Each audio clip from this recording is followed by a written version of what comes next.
Yo yo yo, salut les turfeuses, salut les turfeurs, bienvenue pour un nouveau pronostic de Benoît Requin. Ok, place au pronostic du quintet du samedi 30 décembre, direction Paris-Vincennes pour le prix de Bar-le-Duc. 3 attelés, 2850 mètres, 15 partants, réunion 1, course 3.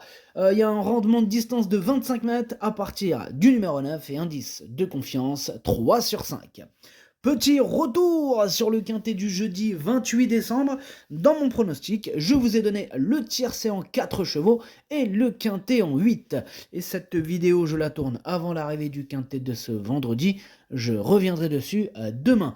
Ok, c'est parti, on commence le pronostic et on commence avec le numéro 1, Eradames. Et on écoute l'entraîneur David Thomas. Eradames a encore très bien couru au début du mois en prenant la deuxième place d'un quintet moins relevé. Il est sur la brèche depuis plusieurs mois, mais il a repris de la fraîcheur. Il va se présenter au mieux et l'engagement au premier échelon reste favorable. Cela dit, il affronte de sérieux clients. En pistant les bons dos, il devrait accrocher une place. Eh bien, ce numéro 1, moi, il me plaît bien, j'y crois, je l'ai gardé, je l'ai mis 5e. On passe au numéro 2, Pinto Bob, et on n'aura pas les commentaires de l'entraîneur, c'est Robert Berg, qui est parti pêcher avec son pote Robin Bouvier et Philippe Moulin, tous les trois, amusez-vous bien. Alors, ce numéro 2, lui, en revanche, je ne l'ai pas retenu. Bon, maintenant, il est quand même à l'arrière de ma petite liste des possibles troubles faits, et on va lui accorder une note de méfiance. On passe au numéro 3, Ibiki de Well, et on écoute Franck Leblanc. Bonjour Franck. Bonjour. Ibiki de Well, bon, il s'est plus fait battre sur une pointe dans le prix ténor de Beaune, car Eric Raffin, bon, il est pas allé assez vite, je pense. Bon, il a bien récupéré, et se présenter à une semaine d'intervalle ne va pas le déranger. Bon, il est capable de prendre le train à son compte, et de dérouler bon train. Bon, mathématiquement, c'est de la mathématique. Là, vous êtes prêts pour les maths? Vous aimez bien les mathématiques? Oui, c'est parti. Alors, mathématiquement, les concurrents du second poteau auront du mal à revenir. C'est de la mathématique toute simple. Ouais, je comprends, Franck Leblanc. Je vois que t'aimes bien les maths. Bah, c'est mathématique. Je crois qu'ils n'ont pas tout compris. Tu peux leur répéter ta formule mathématique? Oui, je répète. Mathématiquement, bon, les concurrents du second poteau auront du mal à revenir. Il détient la première chance. Ok, j'ai capté. Bah oui, mathématiquement, comme il part avec 25 mètres d'avance, les autres derrière, mathématiquement, n'auront pas, vont pas pouvoir revenir. Voilà, c'est ça. T'es fort en mathématiques, le requin. Bon, bah c'est super. Ok, merci Franck Leblanc pour cette explication mathématique. On va t'appeler professeur Leblanc. Bref, ce numéro 3, c'est tout simplement lui mon préféré. Mathématiquement, oui, il peut gagner la course. C'est mon préféré, je l'ai mis en tête. On passe au numéro 4. Eddie le Bec. Et on écoute... non, pardon. Excuse-moi Eddie, t'as un nom de cheval là, c'est pour ça, je me suis trompé. Ton cheval s'appelle Fanfaronneur, et toi c'est Eddie le Bec, voilà. Donc on écoute l'entraîneur Eddie le Bec. C'est vrai qu'il a un nom de cheval. Enfin bref, Fanfaronneur manque de réussite en ce moment, mais il évolue en super forme. C'était sa plus belle course en dernier lieu. S'il avait eu l'ouverture, il aurait fini tout près. Il a retrouvé de très bonnes sensations. Ici, il est très bien placé, en tête, mais il faut se frotter aux 5 ans, et Ibiki de Well, notamment, avec sa mathématique. Bon, s'il peut avoir la bonne course à l'abri, il est capable de jouer un très bon rôle. Un très bon rôle, nous dit Eddie Lebec. Eh bien moi, ce numéro 4, je l'ai pas retenu, c'est un regret, c'est mon deuxième cheval de complément en cas de non partant, attention. On passe au numéro 5, Sahara Giberne, et on écoute Dominique Loqueneux. C'est à toi, Dominique, on t'écoute. Oui, bonjour. Bonjour, Dominique. Alors, Sarah Giberne, il a joué de malchance lors de ses dernières sorties. Il s'est retrouvé trop loin dernièrement, mais il a fourni une bonne fin de course. Il a désormais 2 parcours dans les jambes et va se présenter au mieux. Il reste délicat lors des départs voltés, mais il s'élance. Mais s'il s'élance correctement, je le crois capable de terminer dans les 3 premiers. Dans les 3 premiers, carrément. Mais t'es super chaud, Dominique. Bon, moi, je suis moins chaud que Dominique avec ce numéro 5. Je l'ai plutôt gardé en bout de combinaison. Mais je l'ai gardé. On enchaîne avec le numéro 6, Fantasia Delini. Et on écoute Yannick Henry.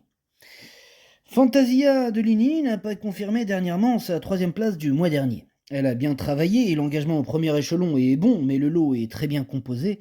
Il y a vraiment un écart de classe entre le premier et le second poteau.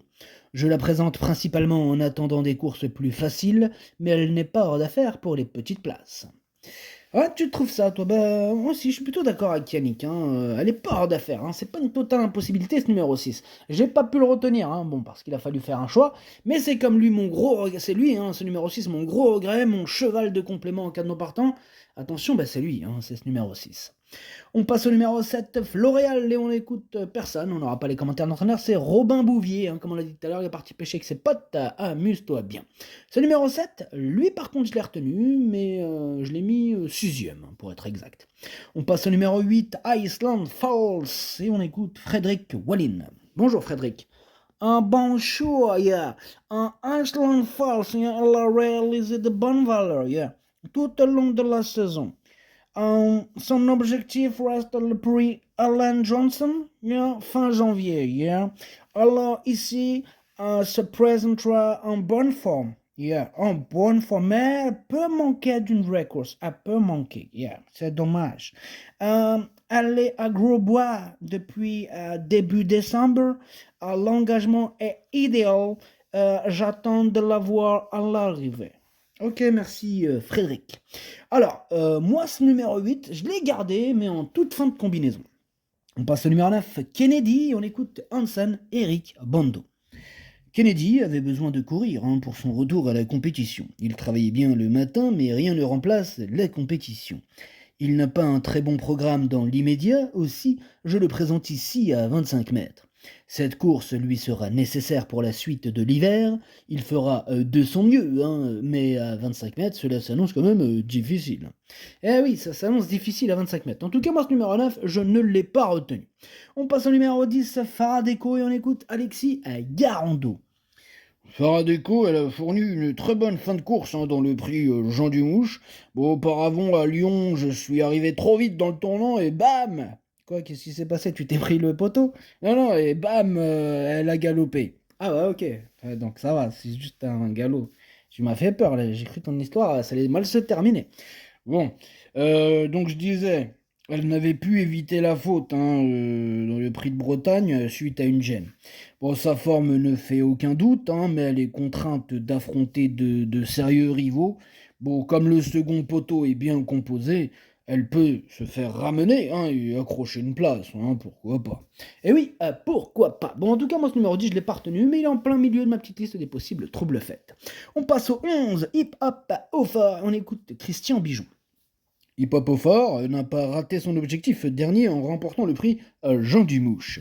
Il aurait été éliminé dans le prix de Bourgogne et j'ai donc opté pour cet engagement. Ce n'est jamais facile de rendre la distance, certes. Alors au premier échelon, Ibiki de Well est capable d'imprimer un rythme soutenu et d'aller loin. Je ne sais pas si mon cheval peut doubler la mise, mais il a encore un bon rôle à jouer. Ah, je suis d'accord avec Christian Bijon. Première chance, ce numéro 11, il va faire mal, il va en faire souffrir plus d'un sur sa route. Moi, je l'ai mis très haut, je l'ai mis deuxième, il peut même gagner. On passe au numéro 12, Élite de JL, et on écoute Jean-Luc Dersoir. Élite de JL, il a prouvé qu'il était revenu au mieux. Dans cette catégorie, il faut que tout se passe bien pour qu'elle puisse placer sa pointe. Samedi encore, elle devrait profiter de bon sillage pour se faire ramener. Si c'est le cas, elle peut de nouveau accrocher une petite place dans le quintet malgré une opposition relevée. Ouais. Ah, c'est pas une non-chance, ce numéro 12. Moi, en tout cas, je l'ai pas retenu, mais c'est lui le chef et le capitaine de ma petite liste des possibles casseurs de tickets repérés. Attention. On passe au 13, Happy Valley. On n'aura pas les commentaires de l'entraîneur, c'est Philippe Moulin. On l'a dit tout à l'heure, il est parti où? Il est parti pêcher avec ses amis, amuse-toi bien. Ce numéro 13, il me plaît beaucoup. Je l'ai mis assez haut, je l'ai mis 4ème et j'y crois. On passe au 14, Eric The Hill. Et on écoute Thomas Malkvist. Eric The Hill a tenté sa chance avec les meilleurs dans le prix du Bourbonnais. Il a bénéficié d'un bon parcours, mais n'a pu accrocher une place à l'arrivée sans démériter. Il découvre ici un bon engagement au plafond des gains, même s'il faut rendre la distance et se frotter aux 5 ans. Ibiki, The Well et Hip Hop Offer sont les chevaux à battre, mais il peut terminer sur le podium. Ouais, d'ailleurs, c'est ce que j'ai fait, je l'ai mis sur le podium. C'est lui mon 3ème, c'est lui sur le podium, le 14, il me plaît beaucoup, je l'ai mis très haut. 3ème. Et on termine donc avec le numéro 15, Ina Durib, et on écoute Joël Allais. Oui, Nadurib, elle aborde cet engagement plutôt comme une course de préparation qu'un objectif.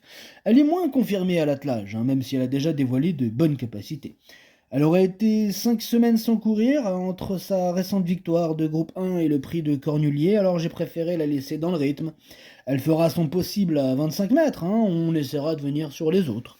Ouais, ok, merci Joël. Ce numéro 15, voilà, sa discipline de prédilection, c'est le trop monté, voilà, moi je l'ai pas retenu. Le pronostic, ça donne 3, 11, 14, 13, As, 7, 5, 8. Merci d'avoir suivi cette vidéo. N'hésitez pas à mettre un pouce bleu si la vidéo vous a plu. Pour accéder à tous mes tickets pour la course du Quintet, rendez-vous directement en description de la vidéo. À jouer avec modération. Bonne chance. Chopez-le moi. Ciao.